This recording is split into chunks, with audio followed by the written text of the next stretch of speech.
All right, welcome as everyone filters in. We're just going to give it a couple of minutes to let everyone kind of get into the webinar, and then we'll kick things off.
All right, welcome everyone to the Ocean Lab's very special broadcast straight from the super remote coast of the San Ignacio Lagoon. Today we'll embark on a journey to discover the awe-inspiring world of one of the ocean's most majestic creatures, the gray whale. Special thank you to Mike Lever and the entire Nautilus team for making these programs possible. I'm Kylie, your moderator today on this exciting adventure, coming to you live from the pristine coast of Baja California. Each year, this incredible lagoon serves as a sanctuary to the magnificent gray whales during their annual 12,000-mile migration from the Arctic to Mexico and back. Each winter, these gentle giants travel thousands of miles, and here in the protected waters of the San Ignacio Lagoon, they find refuge to breed, to give birth, and to nurture their young. Coming to you just from down the road is our very special panelist today, co-director and founder of the Laguna San Ignacio Ecosystem Science Program, Dr. Stephen Swartz. Dr. Swartz is one of the world's leading experts on gray whale biology and ecology and has been coming to the lagoon to study these amazing animals since 1977. Dr. Swartz is the author of Lagoon Time, an extraordinary firsthand account of the experiences and discoveries made by him and his colleagues in the early days of San Ignacio Lagoon. He has served as a consultant to the Mexican government's Ministry for the Environment, Natural Resources, and Fisheries, worked for the Ocean Conservancy, the U.S. Marine Mammal Commission, and the U.S. National Marine Fisheries Service. Today, he's here to teach us about these incredible gray whales, the natural history of the lagoon, and to give us some insight into what it looks like to be a whale biologist. Just a reminder that we're coming to you live from a super remote part of Mexico, so if the video looks a little bit lower quality than what you're used to, that's why. We welcome your questions during the live stream. The Q&A function will just be in the middle of your screen. Submit the Q&A throughout the show, and we'll do our best to answer your questions at the end. For now, you guys have heard me speak enough. I'll turn it over to our incredible expert, Dr. Stephen Swartz. Dr. Swartz, how is your side of the lagoon today? A bit windy today. So it's a good day for a live broadcast because when it gets too windy, we can't do the work that we need to do as well as we'd like to do it. So we stay home and analyze data instead. So thank you for that introduction, Kylie. It was very, very gracious of you, and I do appreciate it. We also want to thank the Ocean Lab for this opportunity to do something we've never done before, and that is a live broadcast from here on site at Laguna San Ignacio. So we can get on with it whenever you're ready. Take it away. It's all you. Okay, I'm going to try and share my screen now. So we'll click that up. And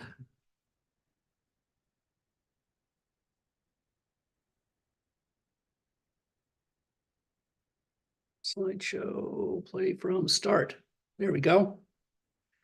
Okay, so today we're going to talk about gray whales, and specifically the gray whales that inhabit Laguna San Ignacio during the winter months. And we're so pleased to be able to provide this first time ever event, as far as we're concerned, of a live broadcast at the lagoon. Now, gray whales, for those of you that are not familiar with them, are a medium-sized whale. They're baleen, or filter-feeding whales. And here they're circled in a little red broken line right above a right whale, which is slightly larger. And then, of course, below them are the larger baleen whales on the left, with the largest being the blue whale, the largest mammal that's ever lived on this earth. Now, all of the cetaceans include not only the baleen whales, but all of the toothed whales, the dolphins and porpoises, and then the sperm whales and the beaked whales and so on. So the difference mainly being that the toothed whales, like an orca on the left here or a bottlenose dolphin on the right, have teeth, and that's what they use to catch individual prey, fish primarily, or squid. But below, we have the picture of a gray whale with its mouth open, and they have racks of baleen. It's basically a comb that's fringed on the inside, and they filter feed all of their prey, generally small invertebrates, shrimp-like creatures, or small fish from the water. They have a double blowhole, or two nares like we have on our nose, but theirs is on the top of their head. That also distinguishes them from the single blowhole of the toothed whales. Gray whales in particular have some characteristics that they're just their own. On the left upper right, we see a couple of white marks on this animal. They're born with a mottled grayish marbly pattern, but they accumulate white scars over time, and those become identifiable, and we'll talk about that a bit more when we get into the presentation. Their blow or exhalation is V-shaped rather than mushroom-shaped or straight, as you can see just to the right of that picture. They have external symbiotes, or little amphipod relatives, actually. They're called cyamids, or whale lice. And those crawl around the skin of the whales. They congregate in the folds, and they actually do a purpose. They're useful to the gray whale because they're constantly feeding on the sloughing skin. So they're cleaning the tissue, the old tissue off of the whale's skin. They also migrate into open wounds. If you can imagine a gray whale getting a cut or a scratch from the bottom rocks near where it's feeding, you can't get a scab in the ocean water. So the cyamids serve as a purpose of forming a scab. And to the right there, you can see a picture of a barnacle that's also species specific to the gray whale. It's only found on this species. And the little orangish things in between are the whale lice that congregate around those barnacles. Lower right-hand corner is another unique characteristic. The gray whale has 2 or 3 folds on its throat, which allows it to expand the volume of its mouth so it can suck up its food from the bottom, because they are bottom feeders. And their fluke also is kind of a butterfly shaped over the lower left, and very unique for each individual. So we use those to identify the individuals. There are 2 recognized populations of gray whales in the North Pacific, and they're only found in the North Pacific at this point in time. On the left-hand side, we have the called the Asian earlier on, or the Western North Pacific population. It's very much endangered. It has a limited range. There are only about 300 animals known to be in that population. To the right is the larger Northeastern Pacific population. It numbers currently about 14,500 individuals. The summer months, both populations are found up in the higher latitudes, where the primary production is the highest and the food availability is the greatest. So they feed there during the summer. And then during the winter, they migrate south to temperate breeding grounds. In this case, we'll be talking about the area from Southern California to the coast of Baja California. I mentioned that they're bottom feeders. They use that baleen to filter the bottom sediments that they suck up off the bottom and get the invertebrates out. And these are primarily small shrimp-like creatures called amphipods. They also feed on cumasians, crab larvae, and ghost shrimp, things that are found in the bottom sediments. And so that's their primary source of food. And it's something that gray whales are unique about doing. They do it better than any other of the baleen whale species. So I mentioned in the summer months, they're up in the higher latitudes, up around Alaska and the Bering Sea. You can see that shaded in purple here at the top of this figure. And then as the days get shorter and the weather gets poorer, they migrate south along the North American coastline. They stay on the continental shelf. They're not oceanic or deep water migrators. They migrate over relatively shallow seas down to their breeding grounds, where they give birth and nurse their young and breed for the following year. And that's, in our case today, we're going to focus on the areas they aggregate in off of Baja California Sur, in Mexico. The three specific locations that they seem to aggregate in and have historically in the north is Ojo de Liebre, or sometimes called Scammons Lagoon. It's the largest of the inland lagoon areas open to the ocean in Baja California. And next in line is San Ignacio Lagoon, where we're located and where we have our research program.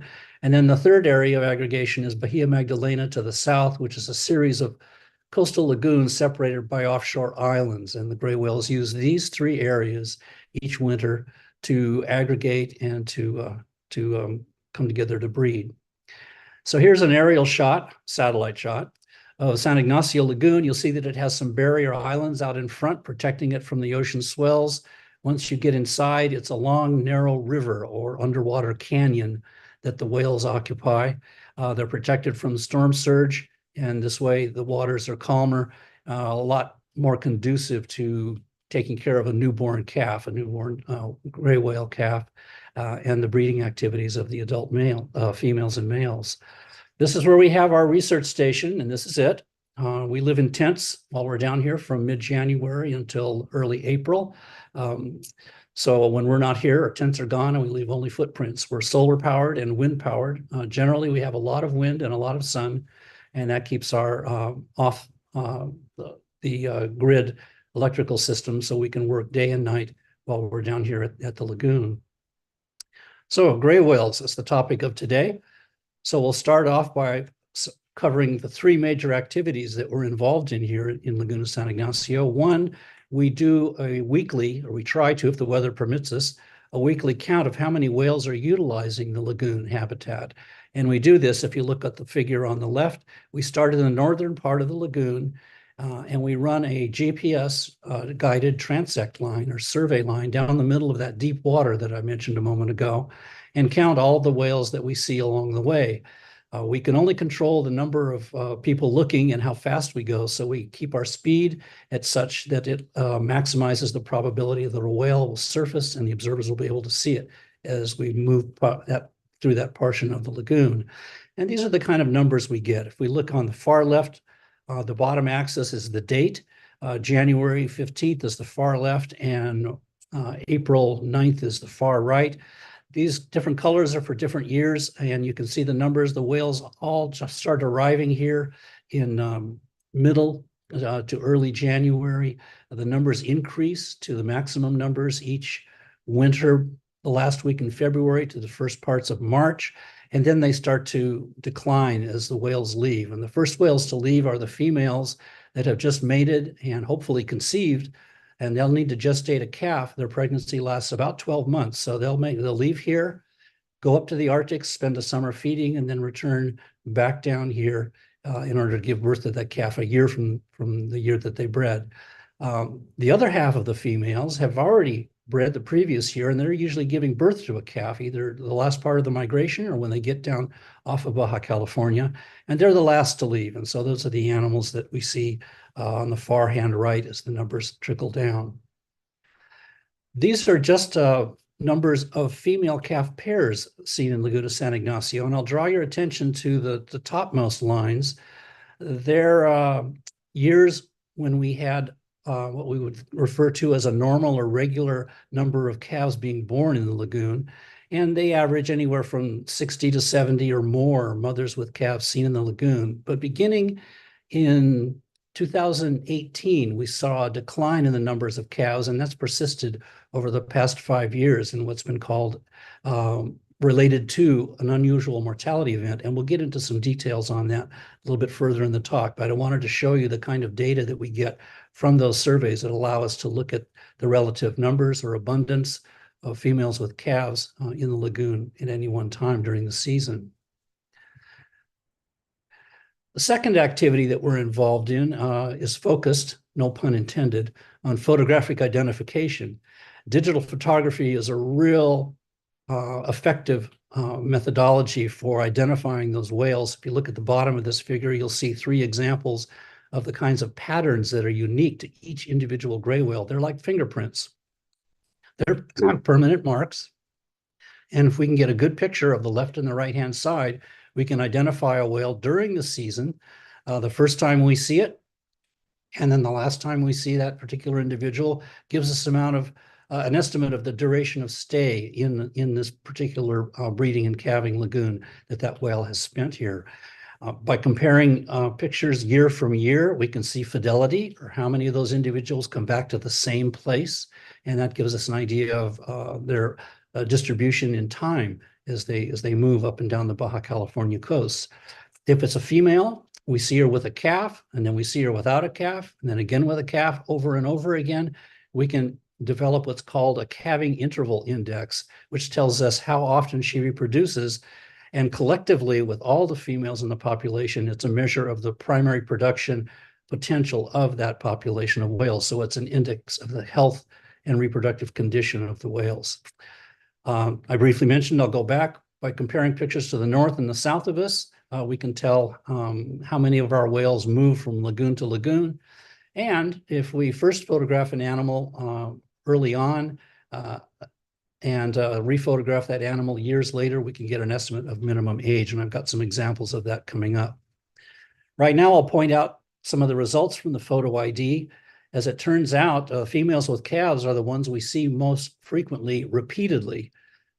This figure shows you here that as of 2022, 445 of 13,000 or 1,300 whales, or 34%, were seen more than 2 years. So we recapture or rephotograph females more frequently than we do the singles, which is shown just below. Only 281 out of 3,000 or more single whales are seen. So the females seem to have the fidelity, or the more returning to the lagoon than the single whales do. I mentioned breeding activity. The regular pattern, or the potential pattern for a female, is shown in this top line. It's the number of whales. We have 56 examples of females that are bred every other year. So it's a 2-year breeding cycle. But sometimes they'll miss a year, and they'll breed every 3 years as opposed to 2, or even longer if for one reason or another they've been unable to conceive, or they lost their calf either during the pregnancy or shortly after the calf was born. So again, this gives us an idea of the reproductive potential of the population. And down at the bottom, you can see the records from 1977 to 82 for 60 females that we had in that period of time was 2.25 years, which is very close to the theoretical maximum that they can produce. Then a second analysis from 96 to 2002 showed a slight increase in the interval between calves. And then most recently, from 2005 to 2017, that's gone up to a similar number, 2.39 or 2.4, showing that over this period of time, from the 1970s to currently, the slow increase in the number of calving, the calving interval has gotten longer and longer. Photo ID also allows us to reach across the seas. Here we have a figure that shows some of those western gray whales, the 300 that are highly endangered. We always thought they would be migrating to the south along the Asian coast, to perhaps the South China Sea. But those that have been tagged and matched with photographic identification have actually migrated to the east, to North America, joined the southward migration of the northeastern population, and come down to Baja California. So this raises a lot of interesting questions about the mixing of the two populations, what degree they may mix, and because they're migrating to North America and down to Baja California during the breeding season, it also raises the question about interbreeding between these two different groups of gray whales. Here's an example of longevity that I mentioned earlier. Back in the 1970s to early 80s, Mary Lou Jones and I photographed a number of gray whales down here in Baja California. And those photographs still exist. We've scanned them digitally, and we can now match them with whales that are still returning to the lagoon. In this example, you'll see this whale was photographed in 1981 as a single animal, and then subsequently over a number of years with a calf, indicating it was a female. And so if we look and do some math, if this animal was 6 to 8 years old in order to be reproductively mature to produce a calf, and you add the interval between 34 years, first and last, most recent pictures, she's 40 to 42 years old when she was last photographed, still coming to Laguna San Ignacio for at least 40 years and still giving birth to calves. Here's another example, a similar type of thing. This female was seen in 1977 and most recently in 2022. She's probably 51 to 53 if you add on the number of years between the first time we photographed her with a calf and the most recent photograph. So this gives us an idea of how long some of these whales can live. They're still alive, they're in the 50s and 60s, and they're still breeding and returning to Laguna San Ignacio. Well, I mentioned that we had low calf counts in recent years, and so we started to detect something was amiss or something didn't seem right in 2018, actually. So I'm going to summarize some information now that we've been observing since that time that led to what's called a UME, or unusual mortality event, with this particular population of gray whales. Here's a figure that shows exactly what I was talking about earlier. We see that the counts on the upper part of the figure before 2018 were in the 60s to 100 numbers for females with calves in the lagoon. But then after 2018, that number dropped to 20 or less females with calves. And that seemed very unusual. Something was not right, and we weren't sure what it was. Then we also started to discover that we were seeing more of what are called flacas, or skinny whales, beginning in 2018. The picture of the whale on the top is a normal gray whale, fat and healthy, coming off a summer of feeding when they get as fat as they could possibly be, ready to fast during the winter and reproduce. Below that is a whale that's skinny. You can see that instead of having a nice flat curvature to its back, it's got depressed. That's the base of the skull, that bump behind the blowholes. And you can see the scapula sticking up on each side. This animal's lost a lot of weight and shouldn't be looking like that. If we see it in Mexico, it should be fat like the animal on the top. So it seemed there was a problem with their nutrition. Some of our scientists, Randy Calderon, Foyas Razon, and Minerva Conchas, and our photo ID chief, Sergio Martinez, got to work and started looking at all the photographs and all of the data, and they showed this information. Here we're looking at the body condition of single adult gray whales. These are adults, males and females, without calves. And I'll draw your attention to the white bars. Those are the ones that are in poor condition. Yellow are in good condition, green are in fair condition, and the white are poor condition. The first group over here is the data from 2008 to 2011, and you can see that the poor condition animals were running around 6.5%, 7%, up until 2018, the bars to the right, which show a rapid increase in the percent of animals that were skinny. In 2018, it was 8.2. In 2019, it jumped to 23.6. In 2020, we're at 30%. 2021, 34%. 2022, at the bottom in a red bar, I updated the graph, is 19%, and so on. So this was a rapid increase in the number of skinny, emaciated, thin whales that we were seeing, and that didn't seem right. In contrast, during the same periods of time, the females that were giving birth to calves seem to be doing okay. There's a similar graph, but these are now females with calves. I'll draw your attention again to the 2008 to 2011 information that shows that we had very few poor condition females that were nursing a calf. Similar type of thing. We'll look at 2018 to 2023, and the percentage of females with calves in poor condition, again, was very low. So in contrast to the single whales that seemed to be skinny and having an increase in the percentage of skinny whales, those females that were successfully birthing calves were doing it somehow and not getting skinny, which started to indicate that they knew something the other whales didn't. Perhaps they knew where to go to get the food. Perhaps they weren't succumbing to whatever the problems were that were causing the single whales to get so thin. So to be more precise about this, we brought in the drones. This is our marvelous tool that has become so useful. And I'll see if I can run this little short video and I'll talk about it. Like film that gave us, like digital photography that replaced the old-fashioned film, the drones have given us a sky hook so we can hover in the air and we can actually see what the whales are doing behaviorally, but we can also make some more precise measurements about their body condition. So here's a good example of a gray whale seen from a drone. And it's a mom. Here comes her calf. She was underwater at the moment they started filming, but the calf's coming up. Now, the pilot on land can control the drone and can control the photography. So we use high definition video to photograph the whales while they're in the water. And then from those photographs, they take still pictures, they're still frames, which they can run some statistical measurements on.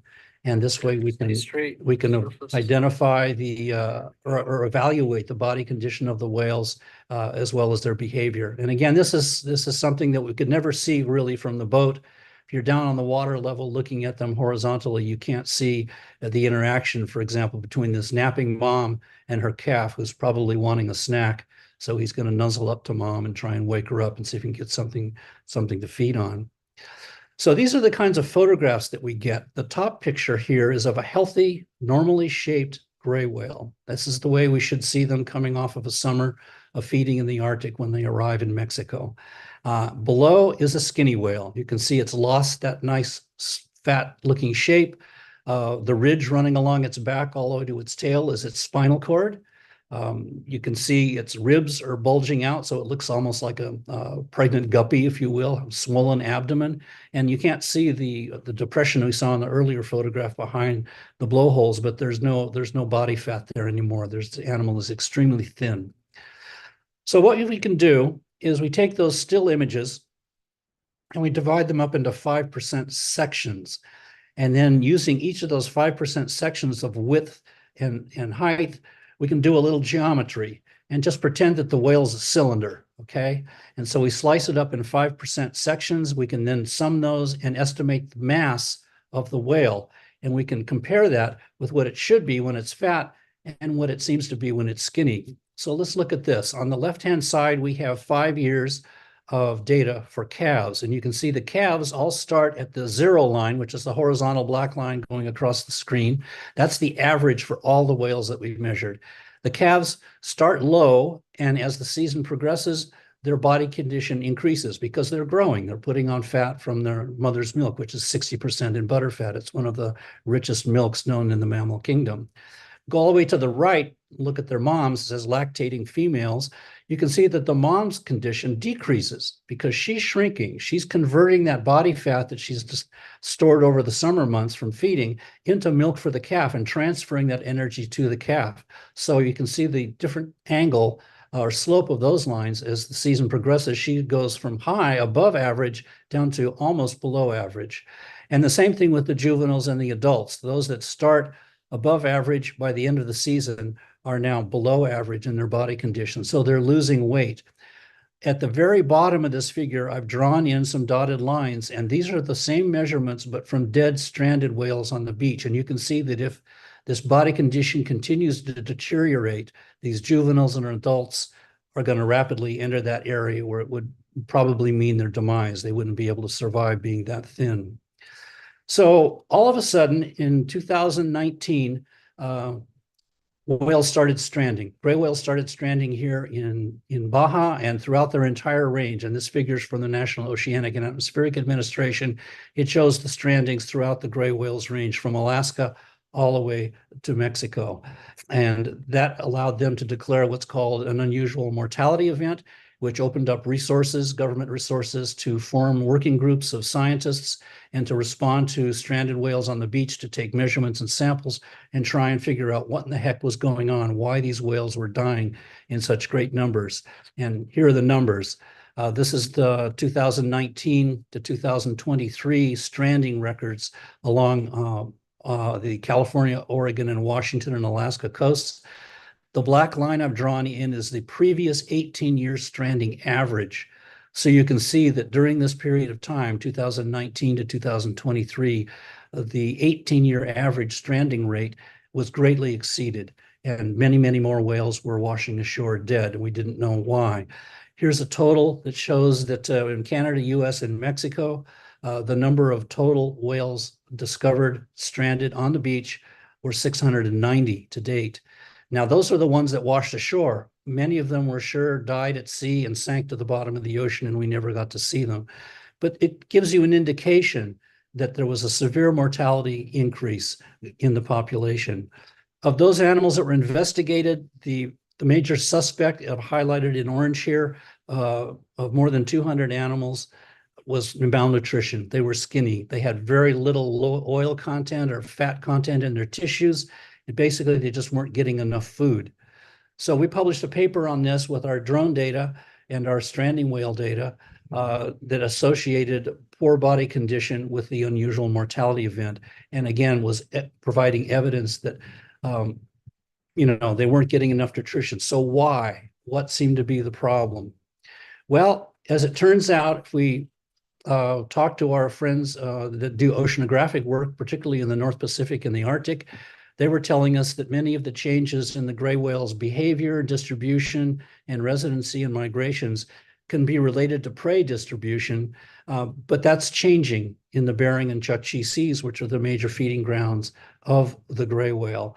And the evidence suggested in more articles as it became publishing that there were some major transformations taking place in the Pacific Arctic ecosystem, and these are being driven by climate change. More specifically, here's some of the things you've probably already heard about in the news in recent years. One, loss of sea ice in the Arctic. Every winter, there's permanent ice and seasonal ice that piles up, and in the spring that melts. And as it melts, that provides a lot of fresh water into the northern Arctic Ocean and the northern Pacific Ocean, and that mixes with upwell deep sea ocean water that's been below the photic zone, so it's nutrient rich. And then you have increasing daylight from dark to 24/7 daylight in the Arctic, and that creates a massive seasonal plankton bloom, and that plankton bloom is the foundation of the marine food chain that gray whales and many other Arctic species feed on.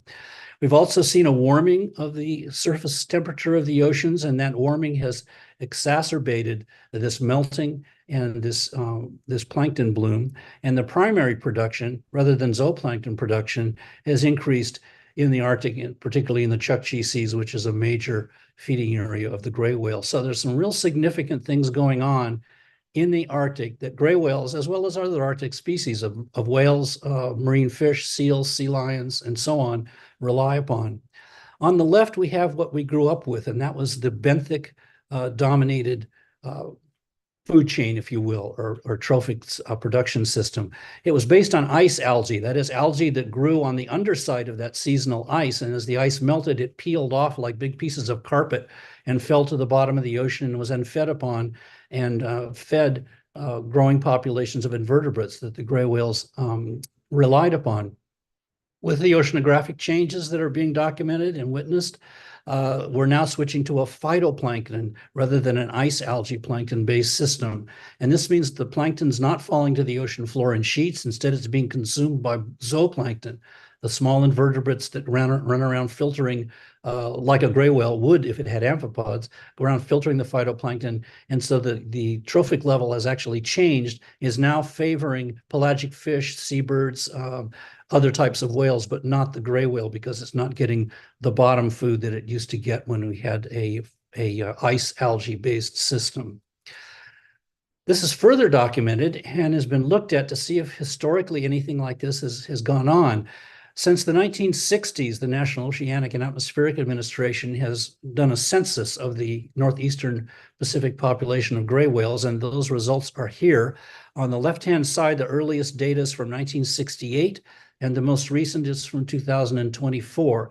And we can see that the gray whale population has oscillated. It's gone up in peaks around the 1986-87 period of time. Then it declined, then it rose again, then it declined, and then it rose again another time. And yet, with this most recent mortality event, it's down to its lowest in many, many years, down to 14,500 animals.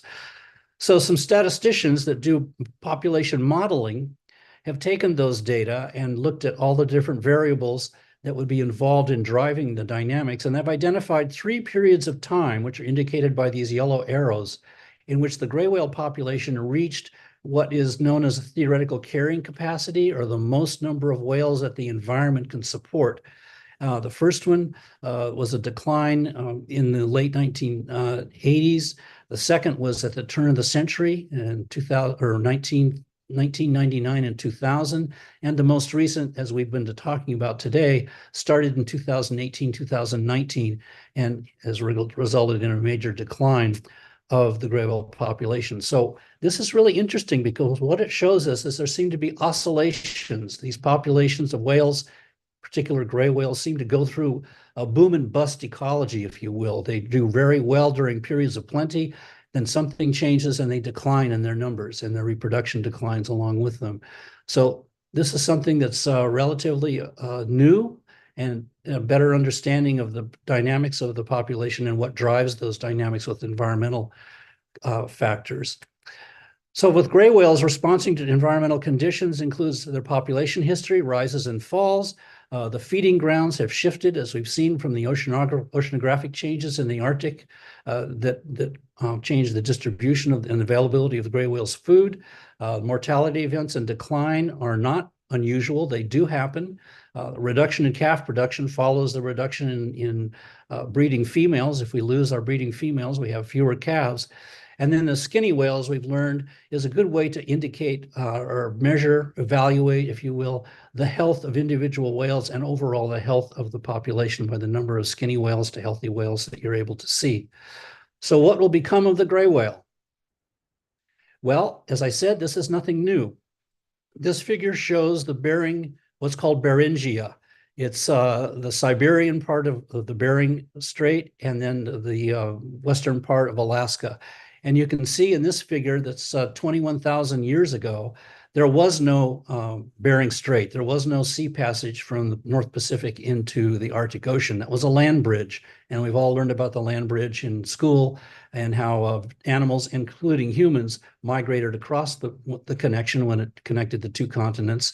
And so at one point in time, or actually several points in time, the shallow continental shelf that I said gray whales rely upon to migrate and also to feed upon didn't exist.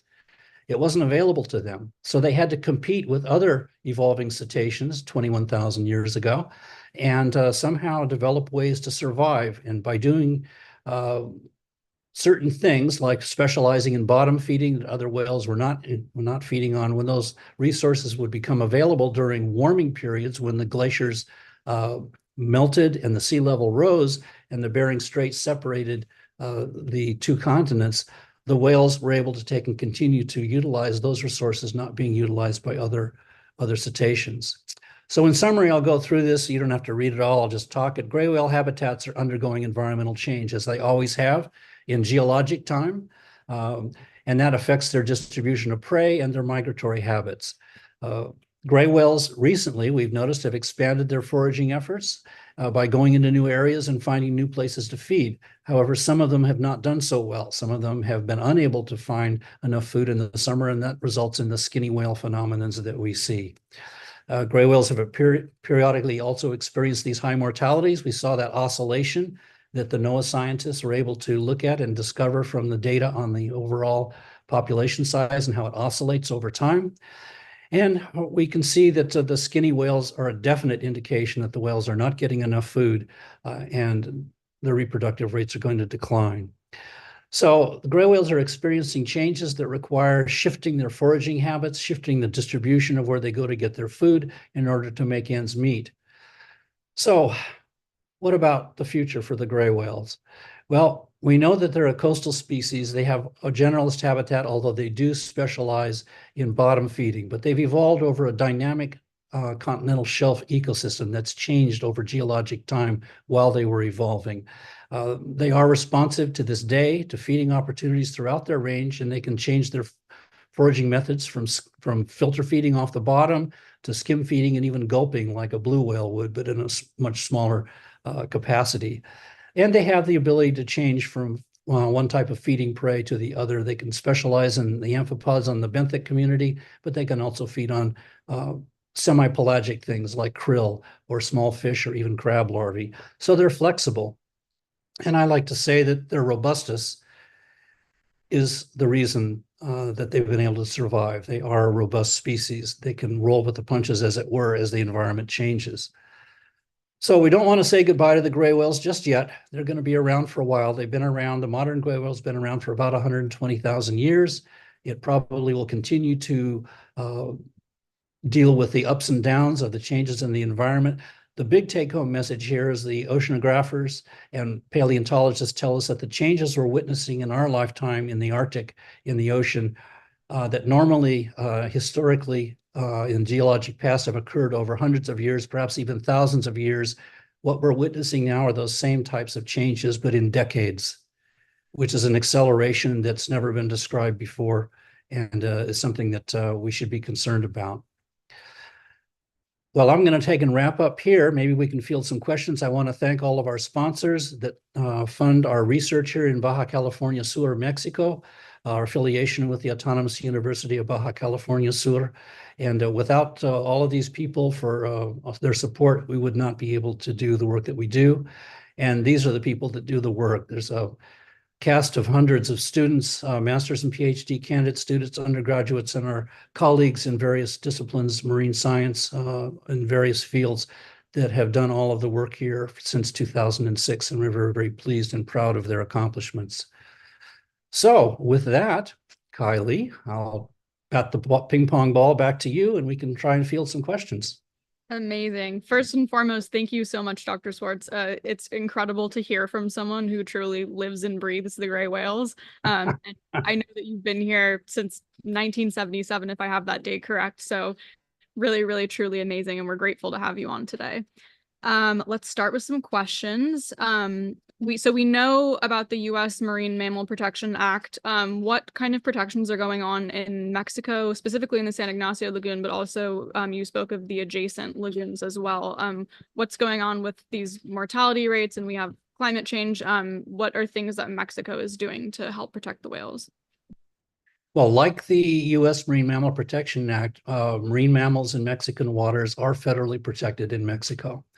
The other thing that the Mexican government has and society has led the way with is setting aside areas that they know are critical habitats for the gray whales breeding. The biggest one, of course, is the Biosphere Reserve of Vizcaíno, which is roughly starts at the border between northern and southern Baja California at the 28th parallel and runs all the way down the peninsula to about 200 kilometers below San Ignacio Lagoon, and then from the Pacific to the Gulf Coast. So it's the largest biosphere reserve in the world, and it has not only whales that it protects in those breeding areas that the whales need to come to every winter to aggregate and breed, but it also protects indigenous terrestrial species, some that are found only in Baja California Sur and nowhere else in the world. Very cool. All right. Could you talk a little bit about the ecotourism industry that has developed in the San Ignacio and adjacent lagoons? And does this have any effect on the whales that you've perceived or that anyone is doing research on?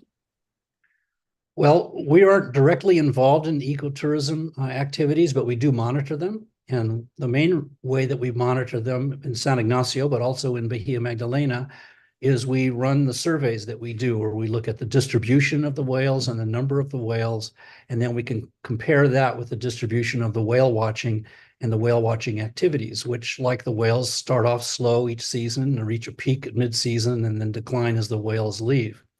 In Laguna San Ignacio, there's a management plan in place, and whale watching is only permitted in 1/3 of the lagoon that's nearest the ocean mouth. The inner 2/3 is a no whale watching zone, if you will. The local cooperative fishing is allowed to continue there, but no whale watching is permitted. So all of the whale watching takes place in that 1/3 of the lagoon closest to the ocean. And that's one of the areas we survey. And over the years that we've been doing those surveys, we've not detected any declines in the number of whales utilizing that area. So they seem to be coexisting with the whale watching industry. The management plan in San Ignacio also has rules and regulations about how many boats can be in that zone at any one time, how long they can stay there, and the various activities that they're allowed and permitted to do. Similarly, although it's not included in the Biosphere Reserve, is Bahia Magdalena, and we have a research team down there from the Autonomous University of Baja California Sur that monitors the similar types of things that we do here in San Ignacio. So we're gathering data on Bahia Magdalena that hopefully will help guide the development of the whale watching industry down there. Wow, yeah, it sounds like it's extremely regulated, and just from myself being here and getting to go out on the boats and seeing the whales, it's such a respectful practice, the way that they engage and wait for the whales to come to the boat. So very, very awesome. Dennis would like to know, is climate change also affecting the migration patterns? Is it changing that at all? We detected a 2-week shift over the last actually 20 years. So the current program, which began in 2006, but even before that, when Mary Lou and I started working here back in the 70s and 80s, it seems that the southward migration has been extended or delayed about a 2-week period. So they're arriving 2 weeks later than they had, say, in the 70s and 80s and early 90s. And the best we can do to piece that together is that perhaps with the changes in the Arctic, it's taking them a bit longer to find the food that they need. They're having to travel further to find areas where the food is abundant enough for them to utilize, and it's just taking them longer to migrate. Another result of that is that we've seen, we collectively as scientists looking at them throughout their entire range, have seen more births during the migration, more calves being born in the migration, where back in the 70s and 80s, most of them were born down off of the Baja California coast in these aggregation areas or near to them. And that has some interesting implications. Number one, there's no protection of the calves for orca attacks. They have a tendency to pick up fishing gear, get wrapped in lines and floats that they encounter along the migratory path outside of the breeding and aggregation areas. And they're exposed, obviously, to ship traffic along the major ports from Ensenada to San Diego to Los Angeles and further north if they're born outside of the aggregation areas. So that's another reason for us to be concerned about the survivorship of the calves if they're not born in the lagoons. All right. Martine is wondering if you guys have preliminary data for this year. Do you have a sense of if the population decline continues and if the skinny whale phenomenon continues, or is there any sort of hope of that turning around? Well, there's a little ray of hope here. We've noticed that the mortality rates in Mexico, at least, those areas to the north, Ojo de Liebre Lagoon, San Ignacio, and Bahia Magdalena, the mortality rates for stranded animals has declined back to a baseline level of just a few a year instead of dozens per year. So that's good. That's similarly been observed throughout the range, all the way to Alaska, through North America, Canada, and Alaska. So mortality seemed to be declining, going back down to a baseline rate. With that information, the National Oceanic and Atmospheric Administration's working group on the UME actually this past year have reviewed all the available data and have come to the conclusion that they can say the UME is over. This has been, the last year would have been 2003. And I know right now they're working on a formal statement to announce that. It'll be coming out sometime in the next few weeks or early summer with all the details and all the information available that declaring the end of the mortality event is based upon.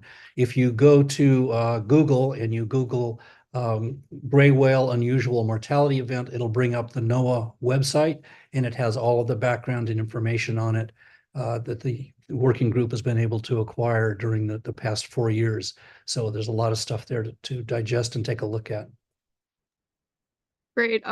For everyone who's watching, we'll share that information after the show, along with some additional gray whale educational material so that you guys can learn a little bit more about the gray whales.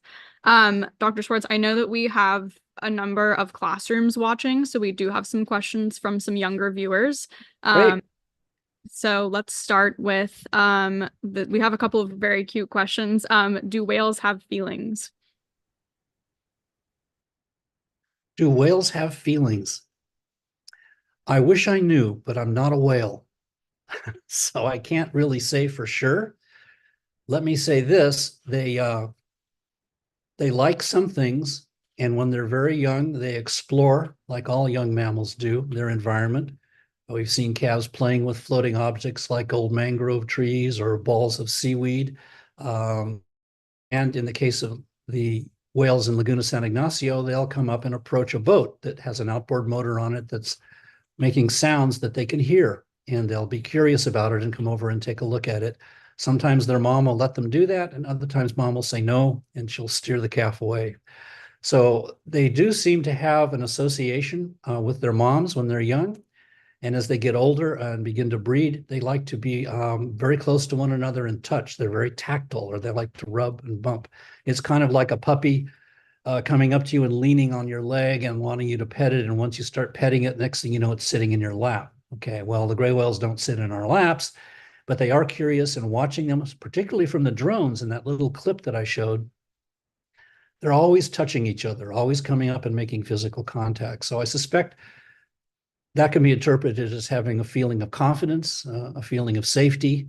And in the case of a calf, that's where he gets his lunch. On that note of feelings, and you mentioned their interactions with the boats, do you have any theories or opinions on why it is that they seem to have this relationship with the boats and why they even bother to come up and interact with something that is so, at least to us, so very clearly not a whale? Well, first, the majority of the whales don't come up to the boats. Okay, it's a select few. I can't put a firm number or percentage on it, but it's not the majority. The majority of the whales here have their hormones raging. They're here to breed, or they've given birth to a calf and they need to take care of that calf because it's helpless, like any young mammal, needs its mom's attention all the time.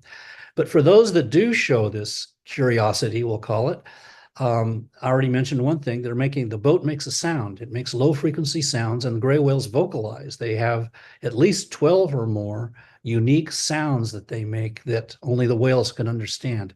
And we're just now beginning with our colleagues that do acoustic research to try and identify the context or when various sounds are made and what behaviors are happening. That's something the drones are helping us with a lot. They're not afraid, as you mentioned, Kylie. The Pongero drivers, the boat drivers, don't chase the whales. They just put you out in the presence of the whales and let the whales decide whether they want to come and visit or not. It's up to them. And in the areas that are managed for whale watching, the boat drivers are very careful about maneuvering around the whales and not frightening them or scaring them. So no one's hunting them, no one's shooting at them or throwing harpoons at them or anything like that. The boats in the whale watching zones that are well managed are part of the environment, and they're non-aggressive, non-threatening. And so I think all of those things combined contribute to the animals' curiosity to find out what that's all about. And then, of course, if they do come up and allow people to pet them, then we get into the tactile stimulation that reinforces that behavior, especially for a young whale. Sounds like the young whales are puppy dogs looking for scratches. In a way.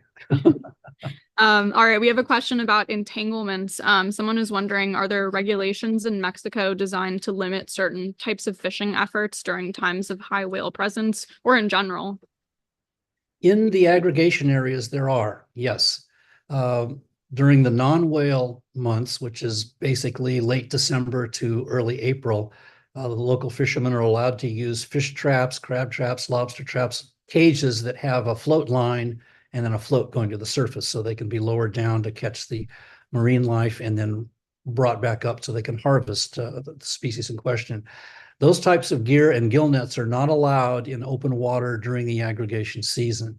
So that's where the whale watching industry has been benefited, because instead of fishing, those pongeros and fishermen that know the lagoon very well, know the whales very well, have many of them grown up in this area, are the ones that are out operating, and they're very, very careful about not leaving anything around that the whales can get entangled in.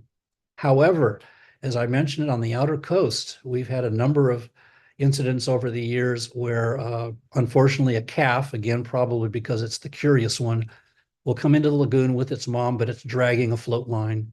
And oftentimes there's crab traps or fish traps at the end of that float line.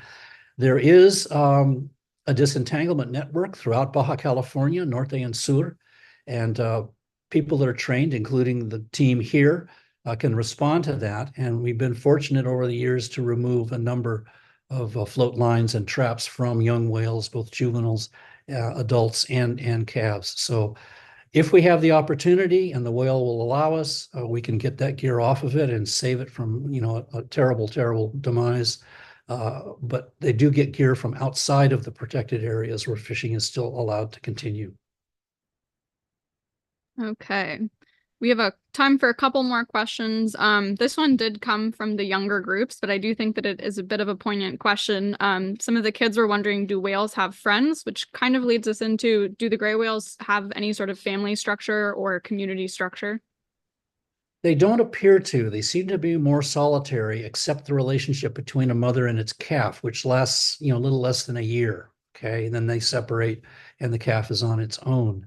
But the drone footage is showing us that calves, as well as juveniles and adults, will associate with bottlenose dolphins here in the lagoon. We've watched many hours of the dolphins chasing the whales and the whales chasing the dolphins and so on. And the same with sea lions that are found here in San Ignacio Lagoon. There are interactions between the whales and the sea lions. The only other interaction, which is just a temporary one, is between adult males to females that are mating every year. They'll get together to mate, to reproduce for the next season. I will say we were pretty lucky yesterday to be in a sort of kindergarten nursery of mothers and babies, which was very cool. So it's kind of funny how we see them interacting the way that humans with their babies are interacting. Yeah. Yeah. Let's do one last question. And this one kind of does go out to the younger crowd. Obviously, you've had a really long and incredible career as a whale biologist, and you've been coming here for years and years. What are some things, what are some advice that you would give to someone who is just starting out, who's interested in maybe whales, interested in the ocean, interested in biology, and wants to maybe do what you do? Well, when I was starting out, actually, I can remember that. There weren't a lot of options in marine science. You could study marine biology, which was a very wide, broad discipline, from plankton to whales and everything in between. You could study oceanography, which is the physics of the ocean. And if you're into bones, paleontology and look at evolution, things like that. But today, there are many universities that have marine science departments with, if not marine mammal programs, at least, marine life history programs that you can get involved in. So I would suggest, number one, follow your dream. Don't give up. And look around when it comes time to look for schools that offer the courses and the subjects that you're most interested in. And that's just not necessarily the natural history. We have acousticians. These are physicists that study marine sounds, both the biological sounds that whales make, that snapping shrimp make, that fish make, and that the lagoon themselves with the tides and the rolling rocks on the bottom make. So the whole marine acoustics is an extremely interesting field of study. There's genetics. We had a student here that came and stayed with us for 3 months. And when she left, she told me this has been the greatest experience of her life, but she wants to work in a laboratory where it's not windy, it's not dusty, and she doesn't get wet every day. Okay. So she said she wanted to be a geneticist. I said, fantastic. We need geneticists to study the interactions between different whale populations, their substructure, and relationships with other animals, and so on. So there's a wide variety of whale-related, if you will, or marine subjects that students can look into these days that would offer them great, rewarding careers. I love that message. I really think that it doesn't just apply to the kids, but also to everyone watching. Don't lose that passion, continue to follow your dreams, and that's really amazing. For now, I believe we are just out of time. So Dr. Swartz, thank you so much for being a part of this today. Like I said, really, really incredible speaking to someone who you have devoted the greater bulk of your life to these whales, and we're really grateful to have you on today. Well, again, thank you so much to the Ocean Lab for this opportunity. This is our first live broadcast, and we're really proud to be part of it. Awesome. All right. To everyone watching, thank you guys so much for tuning in today. After the show, we will send out some extra whale content to the attendees. And for now, hopefully we'll see you on the next Ocean Lab broadcast.